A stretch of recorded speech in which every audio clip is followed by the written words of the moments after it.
Está começando na Vesa TV mais um O Que Não Fazer em Vendas, esse seu programa lindo, maravilhoso, que você assiste todas as semanas para ficar por dentro das tretas de vendas B2B.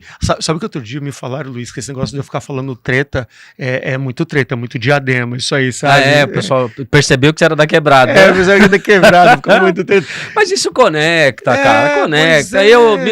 Minha Zona Sul, Grajaú, sempre aflora quando eu falo dessas tretas. Outro episódio eu falei que a gente comprava bombeta quando era criança. Era boné, ou sei lá como é que você chama isso na sua cidade. Mas lá a gente chama bombeta, isso cara. Isso aí, cara. Da quebrada. A gente sai da quebrada, não é quebrada, não sai da gente. Exatamente.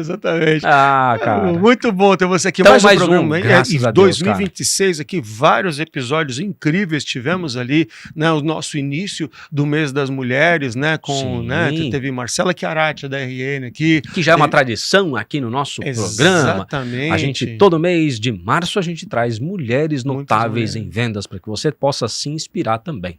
Teve a Kathleen também, né? Hoje a gente começa, afinal de contas, equidade é fundamental, Exato. Né? Teremos um convidado aqui hoje, né? Porque o tema também urge, é um tema muito urgente, pelo qual a gente vai falar hoje. Exatamente. E é muito engraçado, né, que o Luiz sempre fala que assim, se nós estamos juntos de um lado da mesa, é porque do outro lado da mesa tem convidado, né? Que hoje o convidado vai estar aqui na tela. Exato, daqui a pouco você vai ver alguém chegando aqui e olha, é um tema que a gente gosta muito. Demais, né, cara? E é um tema que a gente gosta, mas eu percebo o teu carinho especial por esse tema, cara. Eu gosto muito, cara. Gosto bastante. Daqui a pouco vamos falar sobre ele. Olha só. O Que Não Fazer em Vendas, seu podcast semanal de vendas B2B, de vendas complexas aqui na Vesa TV, vesatv.com.br. Terças-feiras, 21h30, episódios inéditos de O Que Não Fazer em Vendas, que são reprisados na grade da programação ao longo da semana. Vesa TV também, que já está em diversos streamings, que está em diversos agregadores de serviços de TV digital, ok? Então, dá uma olhada aí na sua Smart TV, se você não tem lá o canal Vesa TV dentro da sua TV aí direitinho para assistir não só O Que Não Fazer em Vendas, mas como toda a programação de negócios, ok? Então, todos os nossos episódios também saem no YouTube da Vesa TV, que lá com mais de 90 e tantos episódios já publicados, e os canais específicos de O Que Não Fazer em Vendas, né, Luiz? Você pode, já falando que a gente é da quebrada, você pode ouvir a gente no Spotify, porque agora a gente tem inglês também, Spotify. No LinkedIn e no Instagram. Ou seja, lá no Spotify você escuta a gente fazendo uma farofa, um feijão, lavando a sua salada, você vai conseguir ouvir a gente. Lá no Instagram, que você vê a gente, um monte de meme, então vai lá, curte a gente também, compartilha, manda pro seu time de vendas, olha aí, já falei pra você, e tal, esse tipo de coisa. Ou manda naquele grupo do WhatsApp que você tem com o seu gestor e aquele que você tem sem ele, que eu sei que você tem, então manda nos dois, só pra garantir. E lá no LinkedIn, lá a gente tem uma newsletter, cara, com textos muito bem produzidos, e o bom de você ter um sócio, um co-host, um host de podcast que escreve, é que o cara escreve bem pra caramba, então ele escreve newsletter, é como se escrevesse livro, cara, então você tem que aproveitar isso, que é de graça, vai lá e lê a nossa newsletter do Que Não Fazer em Vendas, que tá lá, assina, temos mais de 1.000 assinantes. É isso aí, mais de 1.000 assinantes já na nossa newsletter, recebendo semanalmente. Sabe que nas últimas semanas eu fiz até um negócio que a gente estava fazendo mais de uma por semana, porque eu estou fazendo uma edição especial sobre Heavy Ops, né? Termina agora nos próximos dias, toda segunda-feira, um artigo sobre Revenue Operations, e aí às quartas, quinta-feira, a gente coloca ali os resumos dos nossos É engraçado episódios. Que as nossas segundas-feiras de produção de conteúdo é barato, né? A gente sempre fala, você tá dentro da ferramenta, peraí, eu tô tirando aqui, tá? A gente troca as ferramentas, então toda segunda-feira a gente tá produzindo a cabeça aqui, ó, carequinha, produzindo conteúdo, é legal pra caramba. Exatamente. Vamos abrir o nosso assunto desta terça-feira, desse episódio, Luiz? É isso, Gô. Nós começamos esse ano falando sobre o cenário caótico de 2026. Sim. Quando a gente tem muitos elementos que vão mudar o cenário de vendas, obviamente você precisa ter algum parâmetro para tomar decisão. Quando a gente já trouxe aqui alguns grandes nomes desse mercado de vendas, mas hoje a gente precisa também aprofundar um pouco mais sobre dados. Como que eu posso gerar dados em vendas, gerar dados de análise de mercado para tomar decisões assertivas, para calcular melhor a assertividade do meu time, fazer com que, por exemplo, ele tenha uma prospecção melhor. Então, hoje, a gente vai trazer alguém aqui que vai te falar muito sobre análise de dados, inteligência de mercado, como que a gente pode fazer isso e, obviamente, falar de ferramentas também. Então, o tema que a gente tem hoje aqui é inteligência comercial. Esse é o tema de hoje. Muito bem. Posso chamar o nosso digníssimo, inoxidável, ilustríssimo? Por favor, fique à vontade. Olha só, ele começou aos 16 anos, foi a primeira vez que ele teve contato com vendas. E ele se apaixonou pela parte de análise de dados. Apesar de ser formado em programação, ele se identificou com a área comercial. Meu Deus, mas como que pode? Isso é raríssimo. E pode, cara. E pode. Pode muito. Ele, formado em programação, se identificou muito com a área comercial e na empresa que a gente vai falar aqui hoje, que já eu te falo, ele começou a montar o time de aquisição. Então tudo isso fez muito sentido para hoje ele ser o coordenador de vendas. Então, nada mais, nada menos, eu trago aqui João Macucci. João, seja muito bem-vindo ao nosso podcast. É um prazer ter você aqui com a gente, cara. Luiz, Hugo, prazer é todo meu, tá? Obrigado por abrir um pouco do espaço aí nesse podcast incrível que é o de vocês. É uma honra estar com vocês aqui, né? 2 mestres das vendas aqui, então obrigado por abrir esse espaço. Vamos falar um pouquinho de coisa boa, vamos falar de dados, inteligência de mercado, né? É muito legal isso que você comentou um pouquinho antes, né, de fazer a abertura comigo, que é, programação, vendas. Como assim, né? O pessoal faz muito essa pergunta. É uma pergunta que ela é rotineira, eu diria, aqui. E desde criança, cara, eu sempre tive ali uma facilidade em falar e tudo mais, então acabei gostando muito dos 2 lados, mas acabei pendendo um pouco mais pro lado de vendas como um todo. E aí já que explico um pouquinho qual que é a ideia, né, desse mundo, por que eu fui para programação, por que eu fui para vendas. Acho que dá para eu ir falando ao longo da nossa conversa aqui. Boa, excelente, excelente. Só para contextualizar, o João é coordenador da Driva. Então, Driva é uma ferramenta de inteligência comercial, uma ferramenta que você extrai dados, conheço eles, uso a ferramenta, sou parceiro Driva também, a gente utiliza, até recomendo para clientes também, se você quiser, tem lá uma conta que você pode baixar e fazer um teste. Para você, primeiro, a gente falou sobre isso, né, Hugo? Cara, traz aqui uma análise, eu vou fazer uma prospecção, vou olhar um mercado. Cara, eu quero saber o tamanho desse mercado, o potencial desse mercado, quantos % desse mercado a minha empresa já domina e quantos ela não domina. Então, tudo isso é um parâmetro inicial para a gente poder estruturar uma área de prospecção, de análise e tudo mais. Então, com base nesse panorama inicial, antes de a gente começar a falar sobre a Driva, sobre as ferramentas e tudo mais, João, você falou um pouquinho, mas quem é o João na fila do pão? Boa. Luiz, o João na fila do pão é um cara muito extrovertido, um cara que gosta muito de esporte. Acho que como todo bom brasileiro aí, menino e tudo mais, queria ser jogador de futebol, acabou não dando certo. E vim para esse mundo lindo que hoje eu adoro, que é o mundo de vendas, né? E aí acho que agora é até um pouquinho legal de eu comentar o porquê que eu sou formado em programação, porque eu fui para o mundo de vendas, né? Quando eu fechei o ensino médio, eu falei, não, quero programar. Era o que eu queria fazer. E meu pai, sempre do mundo de vendas também, minha mãe também atua bastante ali no mundo de vendas, sempre falava pra mim, você não tem perfil de programador. O programador é o cara mais quieto, né, o cara que fica na dele e tudo mais, e eu sempre gostei muito de conversar, sempre gostei muito de falar. E eu olhava pro meu pai e minha mãe e falava, nada a ver, quero ser programador. Da onde? E nisso, acabei entrando na Driva, como estagiário em desenvolvimento. Fiquei ali meus 7, acho que uns 8 meses ali como estagiário de desenvolvimento, olhei o mundo, né, a área comercial, falei com o Patrick, que é o nosso CEO, falei, cara, gostei da área, mas a minha ideia era fazer meio que uma ponte, eu falava, uma ponte entre programação, entre vendas, eu sentia que as 2 áreas não se comunicavam muito bem. E aí o Patrick olhou pra mim e falou assim, cara, tua ideia é boa, mas você não vai fazer nada disso que você tá fazendo, falando. Eu falei, Patrick, como assim? Você vai vir pra venda, você vai vender. Olhei pra ele e falei assim, cara, você tem certeza disso? Pô, eu vou sair de um mundo totalmente diferente pra entrar no mundo de vendas de fato. Já tinha explorado um pouco desse mundo ali, como você comentou, né, aos 16 anos. Tive esse contato com meu pai, justamente, né, batendo em porta, vendendo um sistema de gestão ali de estoque e tudo mais para supermercado, atacados. Então a gente ia realmente, cara, field sales, né? Sim. E, cara, trabalhei muito nessa área, assim, né, com ele, mas acabei, né, indo pro desenvolvimento, como eu disse, que era o que eu queria. Aí passou tudo isso, vim para o mundo de vendas e me apaixonei pelo mundo de vendas como um todo. não saio mais dele. Eu acho que é muito difícil de eu ir para outra área. Olha Muito só, bom.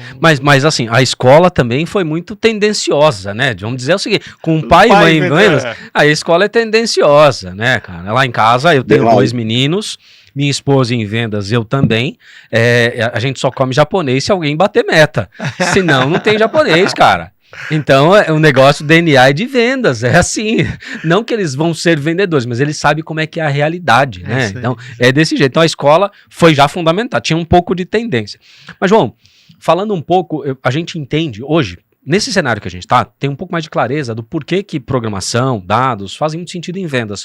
Mas isso não é um conhecimento geral de mercado. Muita gente não entende o porquê, qual a importância e o impacto dos dados em vendas. Ainda tem aquela mística de vendas é muito comercial, é o cara que fala muito, é o cara que persuade, mas poucas pessoas ainda entendem sobre o uso dos dados. Como você vê o impacto disso, o impacto dos dados em vendas? Se você vê isso para poucos mercados, para muitos mercados, dá um pouco desse panorama dos impactos que você observa do uso de dados em vendas no mercado geral que você observa por aí, obviamente olhando de dentro, né? Você com certeza tem uma visão muito ampla disso. Como você vê esses impactos no dia a dia? Boa. É uma excelente pergunta, tá, Luiz? E realmente acontece muito do pessoal não entender o porquê de dados em vendas, né? Eles falam, não, vendas é eu vender, eu ir no feeling, é eu chegar naquela empresa. Vendedor bom é o vendedor que vende para qualquer um, né? Mas você tendo dados como aliado, né, no seu dia a dia, na sua jornada, isso facilita muito tudo. Facilita a tomada de decisão, facilita a prospecção, facilita a venda, facilita o fechamento, facilita literalmente tudo. Então, quando a gente fala de inteligência comercial, inteligência de dados, né, a gente está falando justamente disso, é a gente ser mais previsível, tá?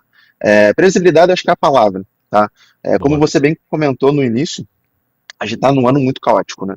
É um ano que tem muito feriado, é um ano que tem eleição, é um ano que tem Copa do Mundo, né? É um ano certeiro para que o pessoal comece a se desesperar com questão de resultado.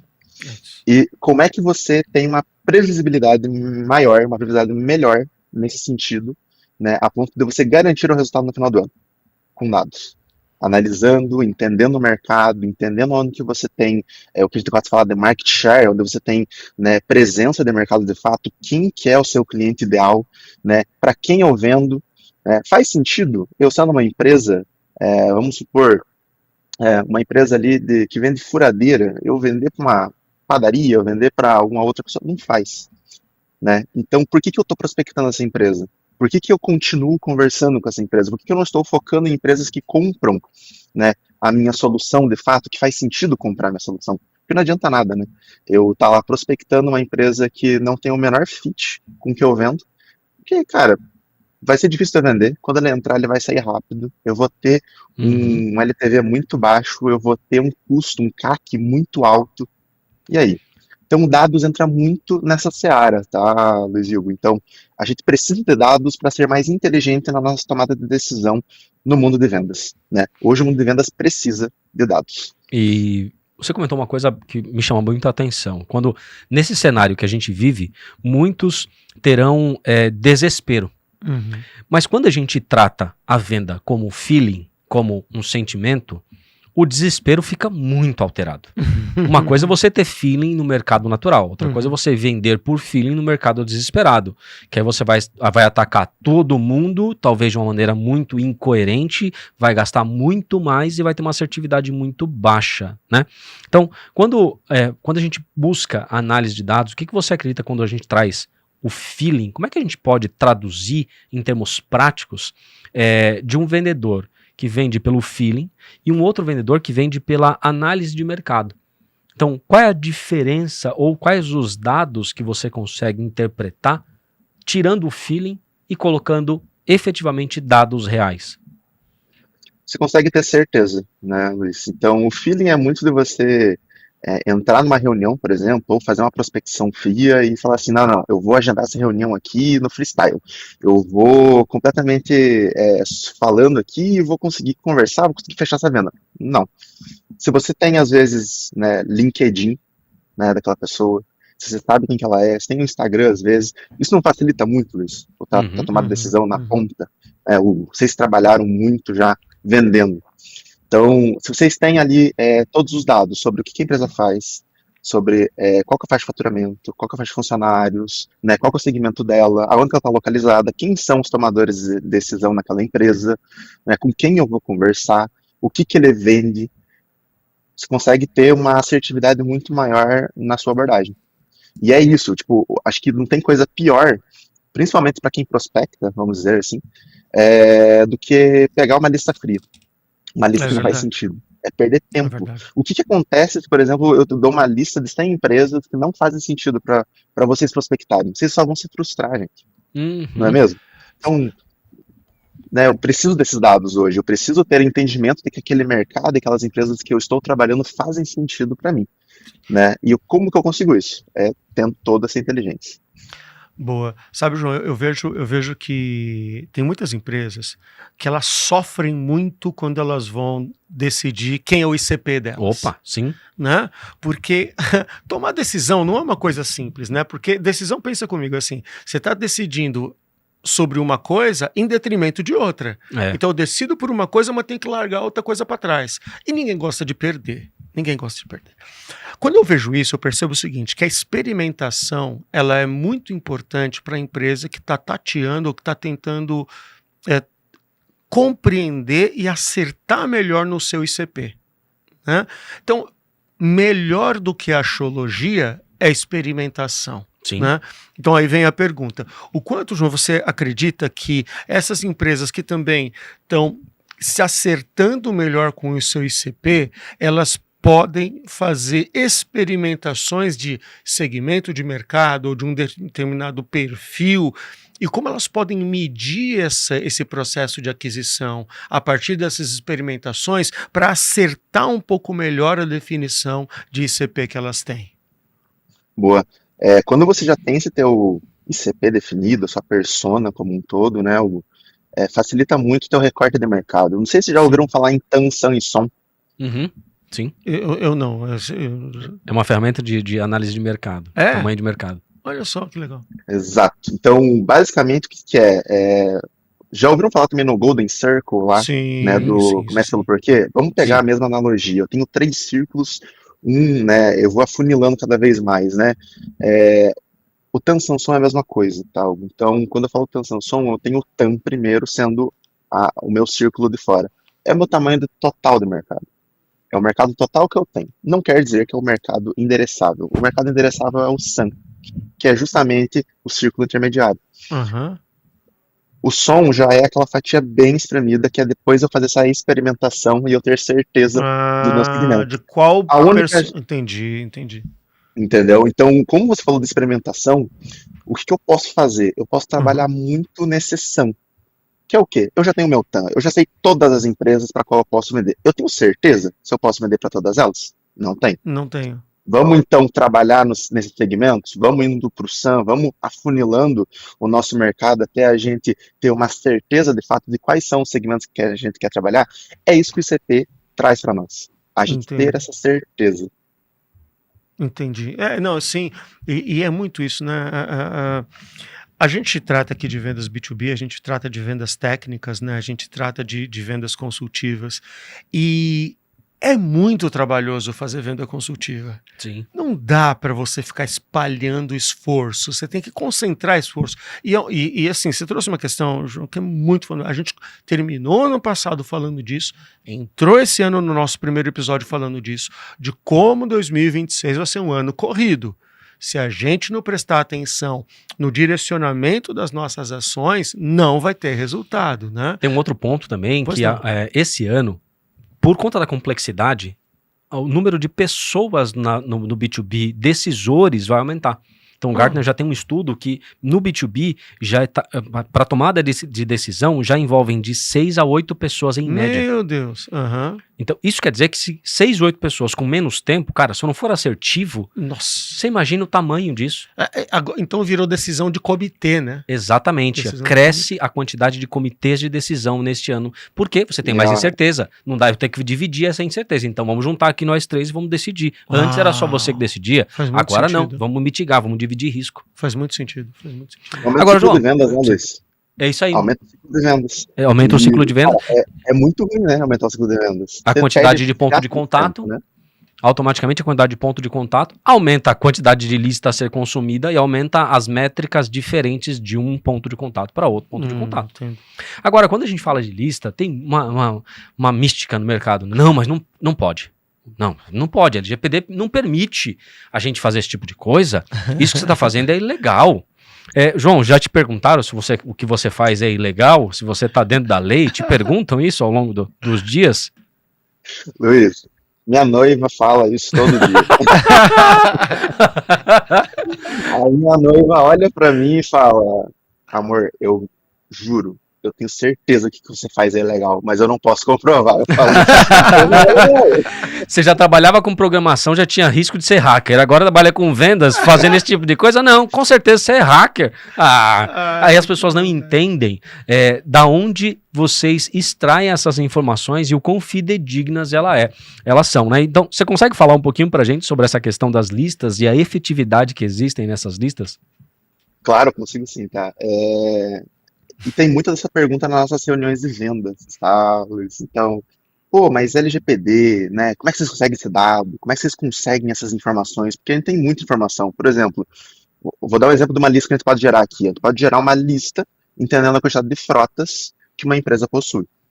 Frota pesada, frota leve, né? Tudo. Onde que a gente puxa essa informação? Bases públicas, né? E você ter uma lista muito bem qualificada, uma lista muito bem segmentada, ela facilita muito o trabalho, né? Que é o que eu pego já o que eu tinha falado antes para vocês. Não tem coisa pior do que eu dar na mão de quem vai prospectar uma lista ruim, onde ele vai ligar, ele vai pegar com o telefone, vai bater naquela empresa e falar: oi, eu quero falar com o fulano. A pessoa vai olhar e falar assim: que fulano? Não, fulano que trabalha na área comercial. Não tem ninguém aqui. Não, mas vocês não são tal empresa? Não, a gente não é tal empresa. Nossa. Cara, você acaba com a moral, você acaba com tudo. Sim, a pessoa que vai prospectar perde todo o tesão de prospectar. Sim. É verdade. Sim. Não tem o que fazer. E então a gente trabalhar muito bem essa questão das listas, né? Segmentar muito bem, entrar muito nessa parte de inteligência, ter uma lista muito mais assertiva, garante para nós um time mais focado, um time muito mais orientado a dados, um time que vai ter vontade de trabalhar, que não vai chegar numa segunda-feira olhando, putz, vou chegar amanhã e vai ter aquela lista desqualificada para trabalhar. O que eu gosto muito, Hugo, de usar as ferramentas de inteligência comercial, inteligência de mercado, é para a gente definir ICP. Porque às vezes fala assim, cara, legal, vamos definir aqui, vamos fazer um recorte, legal, bacana, entendemos aqui, mas vamos lá, vamos começar a prospectar. Ótimo. Qual é o tamanho desse mercado? Quanto tempo a gente vai despender de esforço? Porque você fala de uma prospecção, e basicamente as coisas que eu mais mexo é outbound, cara, 3 meses para a gente poder finalizar um teste inicial. Sim. Se o mercado é pequeno, não vai valer nem a pena ter o pessoal, montar time e tudo mais. Então, se eu não olho o tamanho do mercado e falo assim, cara, a gente está falando de 3.000 possibilidades de empresas, com 150 que é a nossa métrica aqui, bacana, então a gente vai consumir essa lista total em 6 meses. Aí faz sentido o trabalho, porque senão a gente faz um bom trabalho de ICP para um mercado muito pequeno. Sim. Então, como você vê, João, a possibilidade de usar essa ferramenta para ter um ICP mais assertivo e quais informações, por exemplo, que a gente pode acrescentar para ter ainda mais assertividade na hora de decidir um mercado ou outro, sabe? Boa. A gente sempre fala que os nossos projetos aqui na Driva são projetos a 4 mãos, que é um projeto onde nós vamos desenvolver, mas o nosso cliente vai ter que atuar junto conosco. Justamente por causa disso, tá, Luiz? Porque para a gente definir esse ICP, para a gente entender quem que é o cliente ideal, eu preciso entender quem são seus clientes. Eu preciso entender quem são as pessoas com quem você trabalha. Então eu preciso entender de fato a sua base de clientes. A partir disso eu consigo desenhar esse recorte de mercado e ter uma certeza desse ICP. Eu vou dar um exemplo nosso aqui da Driva. Quem que vocês acham que daqui da Driva é o ICP da Driva falando de prospecção?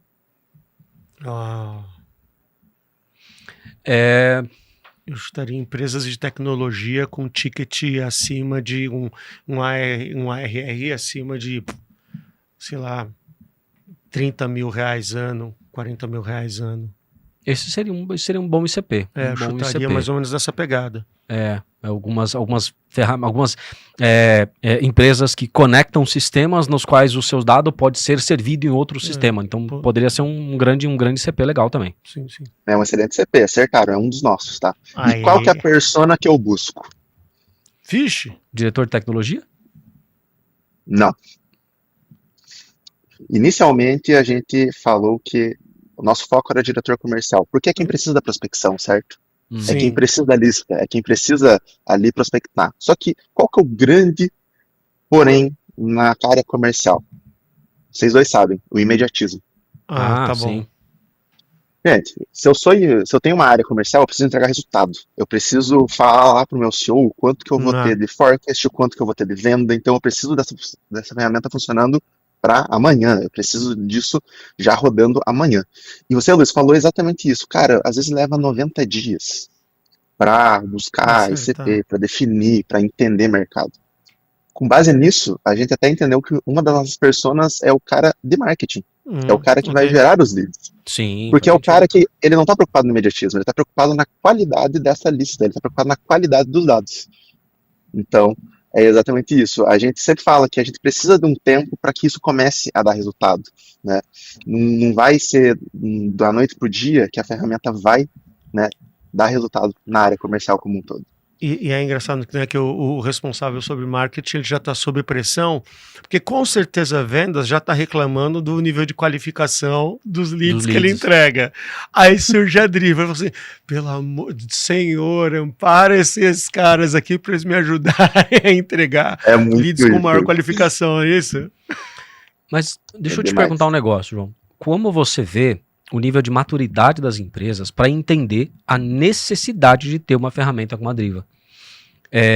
Você percebe uma crescente nisso? Você percebe uma estagnação desse mercado? Como que você vê o nível de maturidade das empresas ao entenderem que, isso é necessário? Vem crescendo ou não? Vem crescendo, sim, Luiz. E eu acho que isso se deve muito a N fatores. A IA é um deles. Porque hoje todo mundo, até quem não tem um âmbito tecnológico tão forte, sabe o que é IA, entende o que é IA e está curioso para mexer na IA. Então, qual que é o grande porém, às vezes, da pessoa ela não está muito dentro desse mercado? É porque ela não tem esse know-how tecnológico, ela não mexe muito, ela não está no LinkedIn, ela não está presente, né? Ela não tem presença digital. E as pessoas estão começando a ter mais. Então as pessoas estão entendendo de fato um pouco que existem outros modos de prospectar, existem outros modos de gerar lista, então eles estão criando de fato sim, e há uma crescente no mercado como um todo, nesse âmbito de tecnologia e vendo já essa necessidade de ter uma solução para geração de leads, para inteligência de mercado, para automação no engajamento, porque a gente já viu que é muito desgastante eu ficar enviando e-mail em um, é muito desgastante eu enviar conexão no LinkedIn, né, para cada pessoa que eu quero, tenho que fazer isso em massa. Então, as pessoas estão tendo menos tempo, mas elas estão, sim, entendendo que elas precisam hoje de uma solução nesse sentido. Em Outbound, uma coisa que você me falou que me chama muito a atenção é o quão duro é o trabalho de quem faz prospecção, né? Sim. Porque a gente sabe, principalmente, agora você falou, né, sobre envio de e-mails, ok, tudo mais, mas para quem puxa o telefone e tem que acertar pessoas para agendar reunião, né? A gente sabe o quão duro é esse trabalho. Então, eu parafrasearia a pergunta do Luiz no seguinte sentido: quando você percebe que as empresas compreenderam que o trabalho de alguém que faz prospecção é um trabalho duro, é um trabalho cansativo, é um trabalho exaustivo, é um trabalho que você sai de uma semana de trabalho, muitas vezes, com tanto não na fuça, né, que você perde vontade até de viver, e aí, a partir desse entendimento de que esse trabalho é muito duro, aí então as empresas começam a buscar melhores ferramentas, melhor seleção de leads, dados mais fidedignos, o quanto também essas empresas entenderam que não dá mais para submeter o SDR a tanto estresse por base de dados ruim. Bastante também, tá? Boa. Assim, a gente, justamente isso, ficou muito evidente que o trabalho de quem prospecta, do SDR, do BDR, é um trabalho muito desgastante. Então, o máximo que a gente puder automatizar esse trabalho hoje, melhor, né? Então, por exemplo, aqui na Driva a gente tem uma solução, que é uma solução de engajamento, onde a gente consegue fazer fluxos de mensageria em LinkedIn, WhatsApp e e-mail. Então, basicamente, eu consigo pegar e fazer conexão automaticamente com uma pessoa no LinkedIn, depois mandar uma mensagem para ela, bom.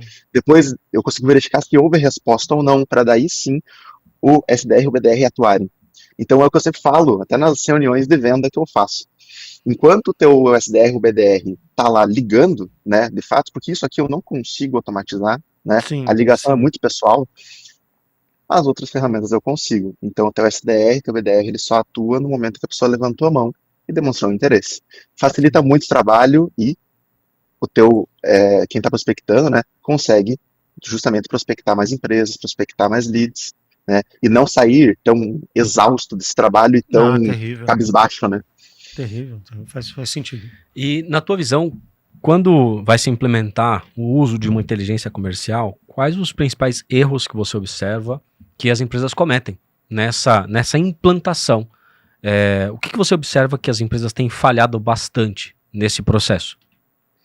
Primeiro de tudo é o imediatismo, tá, Luiz? Que eu tinha até falado na parte comercial. O imediatismo é um grande inimigo, porque quando a gente implementa a inteligência comercial, a gente sempre fala que é um projeto que ele, até a gente fazer a primeira implementação dele, ele leva de 4 a 6 semanas. Então, eu querer um resultado já logo no próximo mês é muito complexo. Isso acaba sendo um vilão muito grande, tá? Outro vilão que eu vejo que ocorre muito conosco é não confiar 100% no nosso trabalho. O que seria não confiar? É justamente falar, não. Eu quero atuar com vocês, mas eu não vou disponibilizar a minha base de clientes. Cara, se eu não tenho acesso a quem é a sua persona, quem é o seu cliente, eu não consigo entender qual que é o seu ICP, eu não consigo mapear essas empresas, eu não consigo saber a tua penetração no mercado. Justo. Eu vou ir muito no achismo. Eu vou no achismo onde você vai me falar qual que é e a gente pode sim correr um risco de mirar num mercado errado. E qual que é o grande problema disso? Pensa, eu vou levar uma semana, um mês e meio para entregar o projeto para você, a primeira visualização. Se eu erro no mercado, cara, eu perdi um mês e meio do trabalho. Sim. É isso aí. E você vai estar bravo comigo, eu vou estar também bravo com você, porque você não está me ajudando. Então, a gente sempre pede, o pessoal fica muito receoso com essa questão de dados, né? Putz, mas, cara, você atende meu concorrente, você atende uma empresa aqui que, né, você pode passar os dados. Gente, nós somos profissionais, eu assino NDA, no contrato tem tudo isso. Então, isso. eu preciso da confiança do cliente acima de tudo. Pode falar. Tem uma questão que você trouxe aqui da conexão no LinkedIn, das mensagens no LinkedIn e tudo mais, né? Como eu trabalhei bastante com projeto conversacional, uma coisa que eu digo assim que spam é spam, né? Não importa qual é o canal. Mas o que diferencia uma coisa da outra é efetivamente você fazer aquele approach, você fazer aquele contato com uma informação que faça sentido, com um conteúdo que faça sentido, né, com uma linguagem que seja adequada, né? Por um público adequado, o quanto vocês... E aí, por que eu estou dizendo isso, né? A gente vive no LinkedIn, E não é incomum, por exemplo, né, uma empresa que aparece lá como minha principal atuação é a Palestras e Conteúdo, Sim. que são 3 pessoas. E aí não é incomum eu receber mensagens assim: estamos fazendo contato porque sabemos que fundadores como você na Palestras e Conteúdo enfrentam desafios de custo de saúde para os seus colaboradores. Atendemos contratos a partir de 50 vidas, não sei o que lá, não sei o que lá.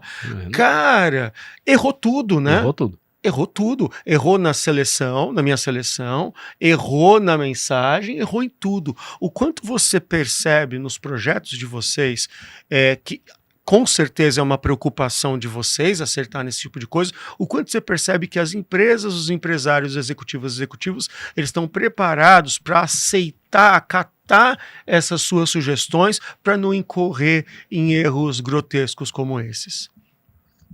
Olha, geralmente o pessoal quer saber as nossas sugestões, quer, né, que a gente dê às vezes alguns palpites dentro do comercial quando as coisas não estão funcionando. Isso é muito ruim. Porque é igual follow-up, né, Igor? Pensa o seguinte, você vai pegar e você vai fazer um follow-up de uma proposta que seja algo nesse sentido. E nisso, você faz o follow-up assim, oi, você viu uma proposta? Oi, e aí, como é que tá? Cara, você não vai chamar atenção e no primeiro contato também não, né?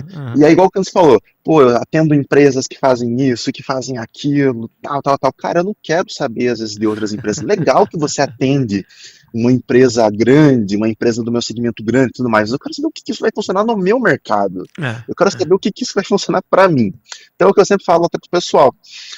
Gente, sejam mais específicos, sejam mais detalhistas, sejam mais direcionados ao mercado do cliente. Entrem no site, procurem. Às vezes, uma simples palavra é o que basta.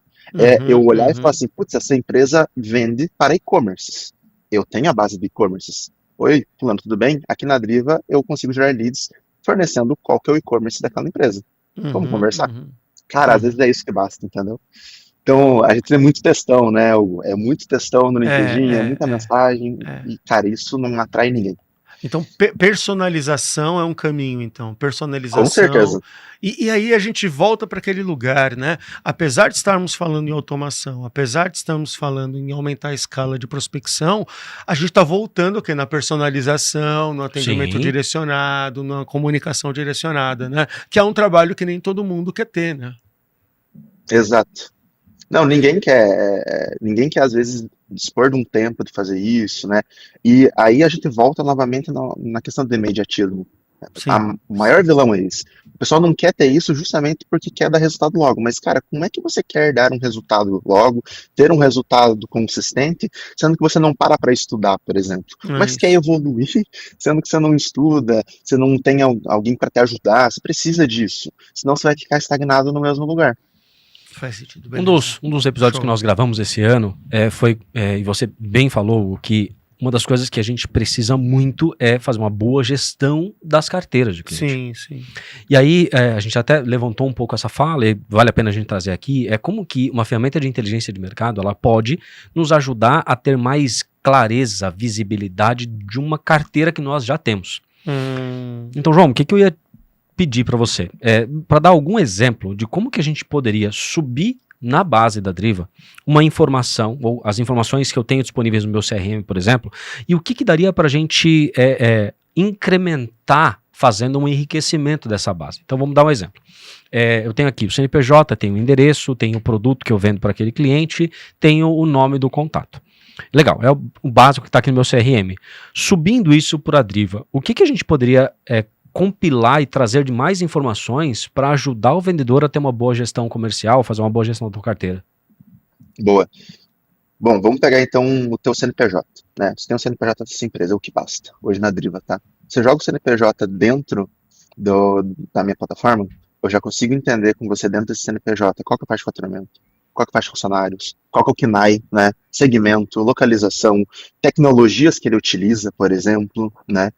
Consigo entender, por exemplo, questão de frota, e-commerce, ERP que ele utiliza, tudo.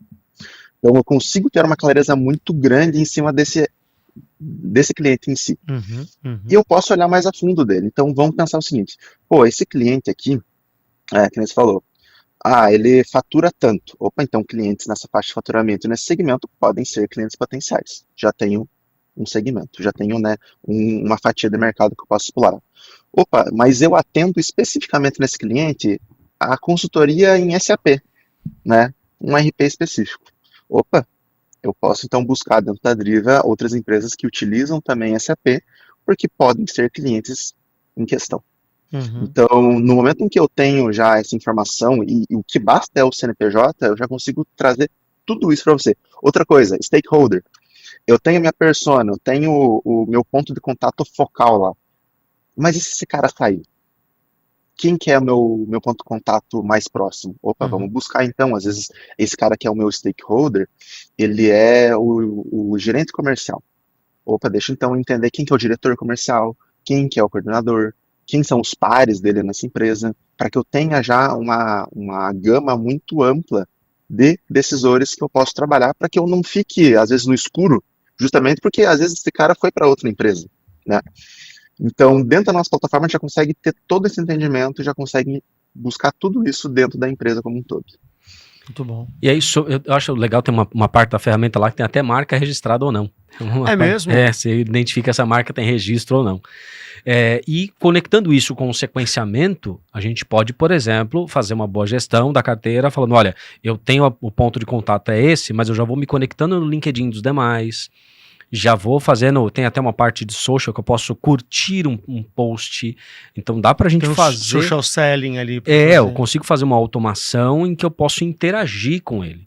Então é interessante porque aí eu subo a carteira e faço uma gestão semi-automática, porque de certa forma eu vou ter uma parte automatizada, a outra eu vou ter que fazer no dia a dia, mas isso já me ajuda a ter uma gama muito bacana ali de informações. Eu particularmente gosto muito de analisar tamanho de mercado para poder definir, e quando a gente olha tamanho de mercado, eu posso olhar também tamanho de concorrentes, ou seja, cara, eu tenho mercado tal. Da minha região, cara, eu atuo aqui com empresas químicas em Diadema, mas só tenho 5 clientes, só que tem 200 empresas, olha o mercadão que eu tenho, por que que eu não atendo as demais? Entende? Então dá pra gente fazer uma análise nesse sentido, que, poxa, para planejamento de visita, isso já ajuda um montão. Luiz, e pode falar. Comentando, né? É muito legal de ver a cara do cliente, geralmente, quando ele olha o tamanho do mercado. Porque ele não espera que vai ser tão grande, às vezes. Às vezes a gente faz o estudo e mostra pra ele e fala assim, cara, vamos pegar Diadema, né? Sai de Diadema, né? Então, pegar ali, cara, eu tenho tantas empresas químicas aqui. Ah, não, mas eu acho que eu tenho todo o meu mercado já de empresas químicas, eu não tenho pra onde ir. Opa, vamos olhar aqui, calma lá. Ele olha, às vezes ele tem, sei lá, 30, 40% do mercado. Peraí, eu não tenho nem metade do mercado? Não, você não tem. Então, a surpresa às vezes do cliente, muitas vezes acontece isso, do cliente se surpreender com o tamanho do mercado que ele ainda tem para explorar. Ele olha e fala assim, cara, isso, nossa, eu não tenho nada, né? Eu tenho muito pouco. Então, é muito legal porque isso brilha muito o olho do cliente em si. O segundo ponto que eu gosto muito de mostrar é a faixa de faturamento dos clientes dele, porque às vezes ele não tem essa noção. Aí ele olha e fala assim, mas olha só, esse cara fatura tanto. Puxa, não sabia. Pois é, meu amigo, você não tá explorando muitas vezes o dinheiro que tá na mesa e seu concorrente tá pegando e você não tá. Porque por essa faixa de faturamento, ele tem desafios que você pode ajudá-lo, que são desafios diferentes de um pequeno, e você tá tratando os dois iguais. Sim. Sabe o que João? Eu vou abrir... Vai abrir o coração agora. Abrir os segredos de podcast pro João. Aqui, eu e o Luiz, a gente tem uma pequena divergência. Não é uma questão de divergência, é que eu sou muito mais do marketing e do inbound. E ele é muito mais do outbound. Então a gente fica sempre debatendo algumas coisas aqui, né? Lógico que às vezes um puxa a brasa mais para sua sardinha e é super saudável, né? Mas uma coisa que você me traz, e para mim está muito claro, é o quanto muitas vezes uma empresa que deveria estar atuando num modelo, ela confunde com outro. Recentemente eu estava vendo nas nossas redes sociais, no Que Não Fazerem Vendas no TikTok, saiu um recorte que eu falo isso, lembrei disso agora, que é assim, aí a empresa, ela sabe que o ticket dela é um pouco maior. E o ticket dela sendo um pouco maior, marketing, inbound marketing, vai ter menos capacidade de trazer aquele lead, aquela oportunidade para ela. Mas aí ela vai para a ferramenta de outbound e quer automatizar tudo e fazer em larga escala sem estudo. Isso só acontece na Dinamarca ou isso acontece aqui no Brasil também, João? Essa confusão de empresas que querem fazer um híbrido dos dois modelos aqui. É um out-inbound. Um out-inbound. Acontece também, bicho. Acontece muito, muito mesmo, assim. É o pessoal que às vezes fala, não, eu não acredito, mas eu quero implementar na minha empresa. Se tiver, eu quero, né? Eu quero implementar IA no outbound, eu quero implementar IA na prospecção fria. Cara, não vai adiantar, não vai funcionar.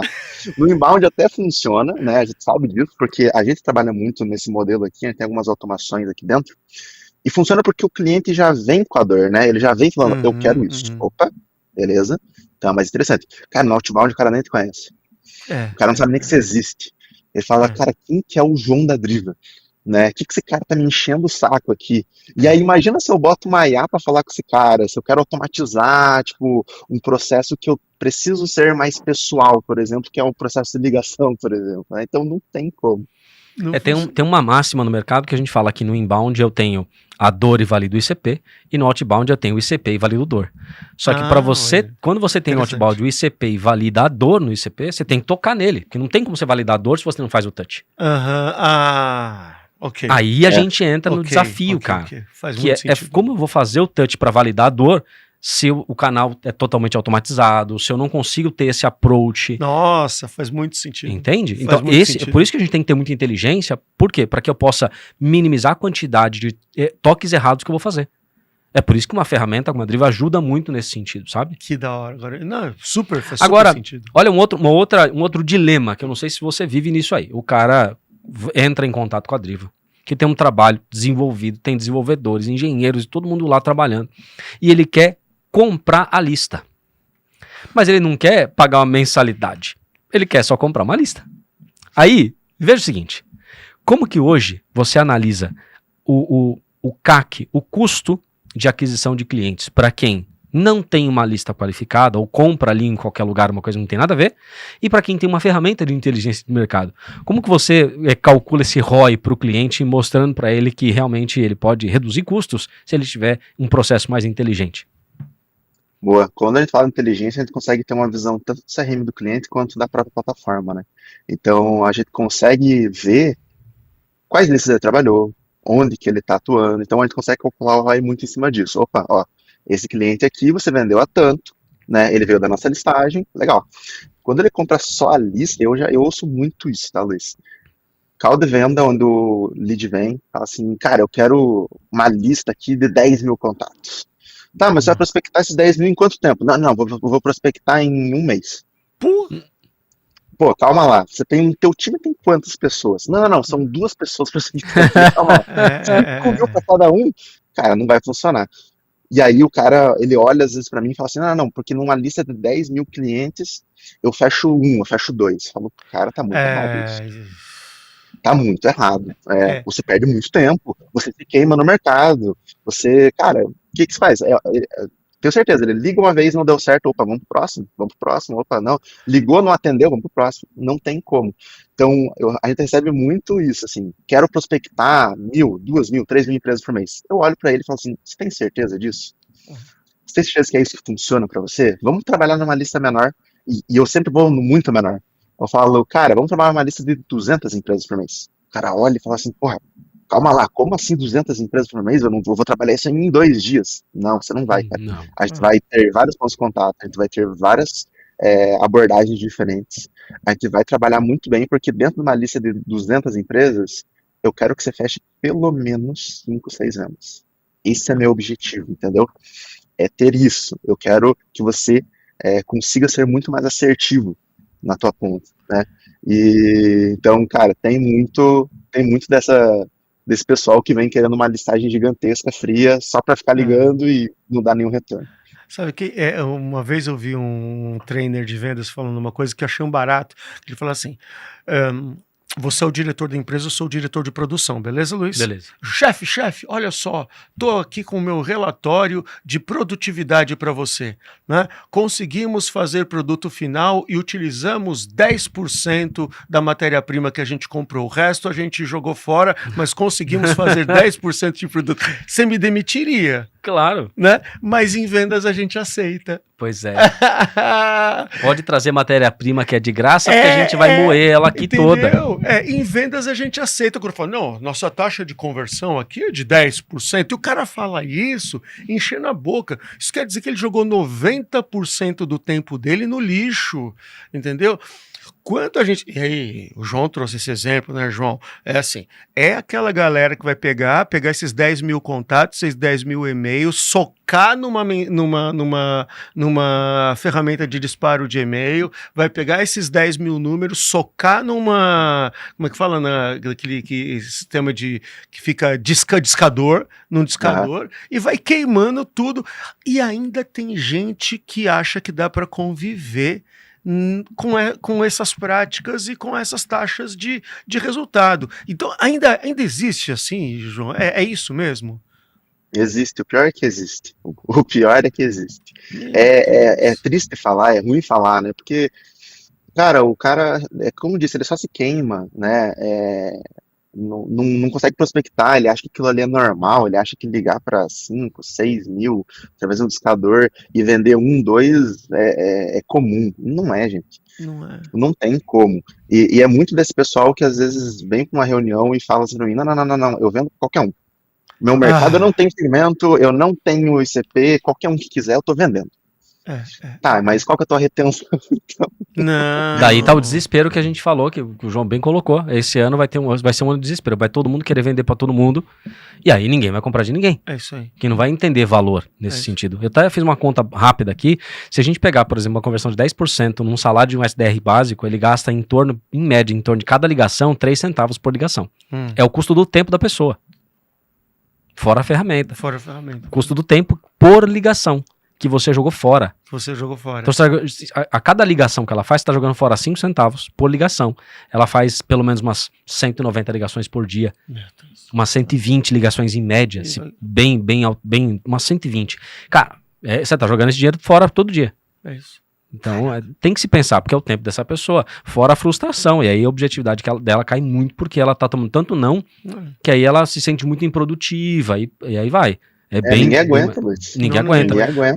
Por isso, quando a gente fala sobre a redução do CAC, é que realmente você vai ter um CAC mais reduzido, porque você vai ter mais dado mais coerente, mais inteligente, essa pessoa vai ter mais assertividade, você vai fechar mais em menos tempo. Consequentemente, você está calculando menos errado o tempo da pessoa quando você não leva em consideração essa informação. Sim.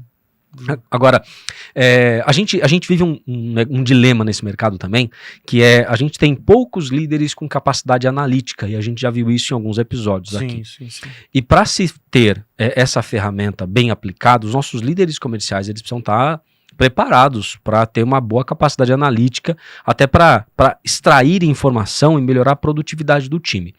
Como que você analisa hoje o perfil daquele que já é cliente, enfim, dessa capacidade analítica da liderança e a importância dela para que essa ferramenta ela seja muito mais eficiente dentro da empresa contratante? É muito importante que tenha uma pessoa que entenda dos dados, que entenda o que está sendo feito. Porque, por exemplo, a gente não tem, na maioria das empresas que nós trabalhamos, nós não temos contato direto com o dono da empresa, com o fundador. Então, nós temos contato com uma pessoa que vai repassar essas informações para o líder e, consequentemente, para o dono. Então, é uma pessoa que precisa mostrar e precisa ter uma clareza do trabalho que a gente está sendo feito ali dentro. Né? Eu sempre comento que eu ter esse background de programação hoje na área comercial, cara, me dá uma skill muito forte. Facilita muito a vida. Então, todo mundo, na minha visão, tinha que ter um background de dados. Não programação, tá? Mas de dados como um todo. Para poder olhar o número e falar assim, cara, esse número tá errado. E aí cai muito no que o próprio Hugo comentou. O cara olha o 10% ali, né, de conversão ali de lead para contato, vamos dizer assim, né? Ele fala que, cara, isso aqui é comum. Mas não é, gente. Não é. Ele tá comparando taxa de conversão de vendas com taxa de abertura de e-mail quando ele disparava e-mail marketing. E ele acha que é a mesma coisa. Exatamente. Então, assim, é muito importante que tenha uma pessoa analítica junto conosco, uma pessoa que saiba olhar os dados, saiba olhar os gráficos, sabe entender isso, porque é essa pessoa que ela vai agregar valor dentro do projeto, que ela vai, de fato, defender o projeto lá dentro também, né? porque ela vai conseguir olhar, ela vai conseguir ter uma análise muito mais qualificada e ela vai ver o retorno, né? Ela vai olhar e falar assim, não, calma lá, gente, ó, a gente teve um aumento de 10% para 30%, de 30% para 50%, né? Tá dando retorno. Então é muito importante que essa pessoa tenha uma skill. E você ser hoje uma liderança sem ter essa skill analítica, sem saber olhar os dados, cara, você não consegue ir para nenhum lugar, né? Exato. Nossa, muito isso. Antes da gente fazer a nossa pergunta final, eu queria só te perguntar, na sua visão, qual é o principal indicador, KPI, enfim, que contratando uma ferramenta de inteligência comercial, quais são os principais indicadores que, de bate-pronto, essa ferramenta já consegue mudar? Com certeza a conversão. Com certeza. A conversão que eu digo, assim, são algumas. Eu não consigo influenciar tanto na conversão de uma reunião para venda. Uhum. Porque aí depende muito do vendedor que está na ponta né, da empresa e tudo mais. Então eu não mexo com esse cara, né? Então aí é com você. Mas a questão de conversão, primeiro, de assertividade nesses leads. Então, eu tenho 100 leads. Quantos desses leads são qualificados? Consigo melhorar com certeza. Desses leads qualificados, quantos que eu consegui uma ligação de fato, né? Melhor. E dessas ligações, quantas ligações são para a pessoa correta, né? O quanto que eu consigo ter o touch, a conversa e chegar no meu decisor, chegar em quem eu quero conversar de fato. Então eu já adianto que a gente consegue fazer isso. Então é o que eu sempre falo para os meus clientes, né, e para quem eu converso. Gente, eu ajudo vocês até o momento da reunião, praticamente. Depois da reunião é com você, tá? Então eu já gero lista, eu já entendo quem que é o decisor, eu já tenho essa pessoa dentro da minha listagem, eu já trago isso para vocês, né? Entrego na mão do que vai prospectar, tenho um telefone validado, tenho um LinkedIn válido daquela pessoa. E aí, claro, também depende muito da habilidade de quem prospecta, né? E consigo também ajudar a pessoa a ter insights, a, de fato, puxar ali como que ela vai abordar, como que ela vai conversar, e que tipo de frase, que tipo de abordagem, de fato, ela vai ter ali com aquele lead.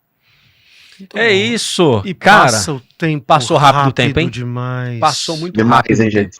Cara, mas agora a gente tem a pergunta, é uma pergunta mais profunda, mais antropológica, é uma pergunta tradicional no nosso programa. Não são todos que conseguem responder, não é, Hugo? Tem gente que não consegue responder essa pergunta, mas, João, a gente precisa te fazer essa pergunta. Posso tocar essa pergunta? Por Hugo? favor. Então, afinal de contas, João Macucci, o que não fazer em vendas? Como diz o nosso lema aqui na Driva, né, em Data We Trust, é não confiar nos dados, não confiar nas análises. Boa, legal, bacana, show de bola. Muito bom. João, obrigado demais pelo teu conteúdo, obrigado por tudo que você trouxe aqui. Como que as pessoas te acham nas redes sociais? Como que elas podem se conectar com você, com a Driva? Dá um pouquinho aí desse panorama pra gente. Show de bola. Gente, é bem fácil, tá? É o meu nome, João Macucci. Então, LinkedIn, João Macucci. Instagram, João Macucci, tudo junto, @João Macucci. Então, podem conectar comigo, né? Quem quiser trocar uma ideia, entender melhor o que a Driva faz mais a fundo, entender se isso se aplica ao seu negócio, podem vir falar comigo. É bem fácil me achar nas redes, né? Meu nome não é muito comum por aí, então Sim. só jogar o João Macucci que vocês me acham. Excelente. Maravilha, João, muito obrigado. Muito obrigado demais a todo o pessoal da Driva também, que teve a possibilidade de conectar com você para trazer esse conteúdo. Obrigado pela parceria. Quem sabe também a gente possa fazer um aulão mostrando a ferramenta, que também pode ser bem legal, bem interessante. Isso. Então, João, obrigado aí pela tua disponibilidade mais uma vez. Parabéns pelo trabalho, parabéns à Driva aí pelo que tem feito no mercado. E é isso, né, Hugo? É isso. Finalizamos mais um episódio. Obrigado demais, viu, João? Eu acho que trazer assuntos como esse com aplicabilidade clara, né? Porque tem muita gente jogando fumaça no mercado e desviando a prática dos clientes, né? Então, parabéns aí por essa atividade orientada de vocês. Obrigado pela presença, viu? Hugo, Luiz, o prazer é meu, obrigado pelo espaço, né? Novamente, né? Parabéns pelo podcast de vocês. É super legal, né? Um tema muito importante e eu vejo poucos podcasts falando sobre vendas B2B. Então, muito obrigado pelo espaço aí. claro, fico aberto aí a novos contatos ali para um aulão, um novo podcast. Estou sempre super à disposição. Obrigado, gente. Maravilha, maravilha. Obrigado.